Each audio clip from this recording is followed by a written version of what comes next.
భారతదేశ తెలుగు రాష్ట్రాలలో ఉన్న దైవజనులకి, స్వార్థికులకి, అపోస్తులకి, కాపరులకి, ప్రవక్తలకి, ఉపదేశకులకి కల్వరి మినిస్ట్రీస్ తరఫున మా నిండు వందనాలు తెలుపుతున్నాం. దేవుడు ఈ అంత్య దినాలలో, చివరి రోజులలో ప్రభు రాకడకు ముందు సర్వలోకాన్ని దర్శిస్తూ అద్భుతమైన రీతిలో భారతదేశ తెలుగు రాష్ట్రాలని జ్ఞాపకం చేసుకొని ఒక గొప్ప దైవజనుడిని, ఒక అభిషక్తుడిని మన హైదరాబాద్, సికింద్రాబాద్ ట్విన్ సిటీస్ కి November 25th, 26th, 27th LB స్టేడియంలో ఆ ప్రవక్తను దేవుడు నడిపించబోతున్నాడు. అపోస్తలుడైన పౌలు అంతియోకియాలో అడుగుపెట్టినాడు.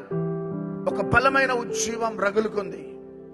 ఏలియా సారెప్రాతు ప్రాంతంలో అడుగు పెట్టినాడు. శాపము ఆశీర్వాదకరంగా మార్చబడ్డది. ఎలీషా ఒక్క వాక్కును ప్రకటించినాడు.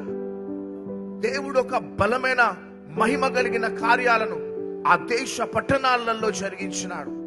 ఈ అంత్య దినాలలో, చివరి రోజులలో ప్రపంచ దేశాలకి ఆశీర్వాదకరంగా, మాదిరికరంగా, దీవెనకరంగా ఒక ఆత్మీయ తండ్రిగా ముందుకు సాగిపోతున్న రెవరెండ్ పాస్టర్ క్రిస్ గారిని దేవుడు మన దేశానికి, మన రాష్ట్రాలకి, మరీ ముఖ్యంగా హైదరాబాద్ ఎల్బీ స్టేడియంలో 25th, 26th, 27th దేవుడు నడిపించబోతున్నాడు.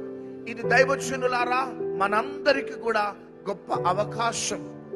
ఈ యొక్క అంత్య దినాలలో, చివరి రోజులలో ఆ దైవజనుణ్ణి మన పట్టణాలకి నడిపించడానికి దేవునికి ఒక ప్రత్యేకమైన ఉద్దేశంతో నడిపిస్తున్నాడు. ఆయన యొక్క వర్తమానాల ద్వారా, దేవుడు ఆయనకిచ్చిన అనుభవాల ద్వారా ఇంకా బలమైన మహిమ కలిగిన పరిచర్య మనము చేయగలుగుతాం.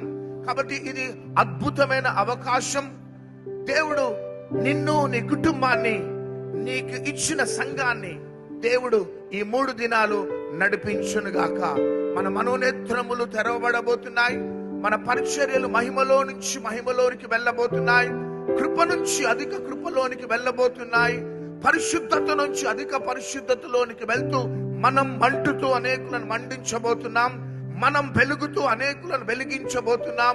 అంతేకాక లక్షలాది ప్రజలని ప్రభు రాకడ కోసం సిద్ధపరిచే పాత్రలుగా దేవుడు మనల్ని నడిపించబోతున్నాడు. కాబట్టి November 25, 26, 27th LB stadium Hyderabad లో మనమందరం కూడా కలుసుకుందాం. దేవుడు మిమ్మల్ని ఆశీర్వదించి దీవించి నడిపించునుగాక.